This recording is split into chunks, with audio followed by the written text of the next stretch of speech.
Namaste, devotees. Lord Shiva, the husband of Mother Durga, has told a very powerful and auspicious mantra of Mother Goddess Chandi. This mantra is named as Rudra Chandi mantra. This mantra removes sins, that is either Manasa or Vachasa. Manasa sin includes the sin that originates by thinking bad about other people or by having bad intentions. And Vachasa sin includes the sin that originates by speaking bad things or by speaking bad about people or by using bad words. This mantra also destroys the sins of Brahmahimsa too. So, listen to this powerful mantra daily without fail because everybody commits one or the other sin every day. Before listening to the mantra, if you are new to the channel, subscribe the channel, press the nearby bell icon and select all options. मनसा वचसा पापं यत् पापं ब्रह्महिंसने मनसा वचसा पापं यत् पापं ब्रह्महिंसने मनसा वचसा पापं यत् पापं ब्रह्महिंसने मनसा वचसा पापं यत् पापं ब्रह्महिंसने मनसा वचसा पापं यत् पापं ब्रह्महिंसने मनसा वचसा पापं यत् पापं ब्रह्महिंसने मनसा वचसा पापं यत् पापं ब्रह्महिंसने मनसा वचसा पापं यत् पापं ब्रह्महिंसने मनसा वचसा पापं यत् पापं ब्रह्महिंसने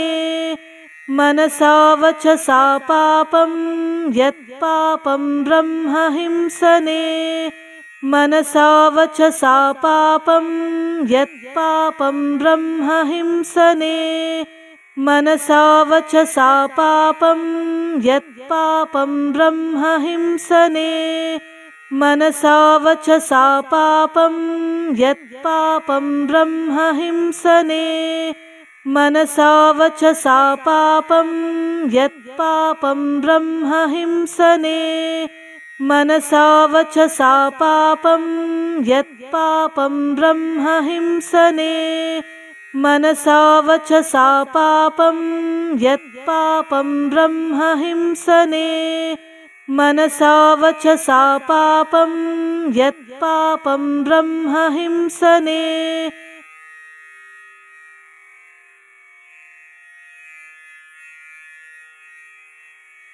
मनसा वचसा पापं यत् पापं ब्रह्महिंसने मनसा वचसा पापं मनसा वचसा ब्रह्महिंसने पापं ब्रह्महिंसने मनसा वचसा पापं यत् पापं ब्रह्महिंसने मनसा वचसा पापं यत् पापं ब्रह्महिंसने मनसा वचसा पापं यत् पापं ब्रह्महिंसने मनसा वचसा पापं यत् पापं ब्रह्महिंसने मनसा वचसा पापं यत् पापं ब्रह्महिंसने मनसा वचसा पापं यत् पापं ब्रह्महिंसने मनसा वचसा पापं यत् पापं ब्रह्महिंसने मनसा वचसा पापं यत् पापं ब्रह्महिंसने मनसा वचसा पापं यत् पापं ब्रह्महिंसने मनसा वचसा पापं यत् पापं ब्रह्महिंसने मनसा वचसा पापं यत् पापं ब्रह्महिंसने मनसा वचसा पापं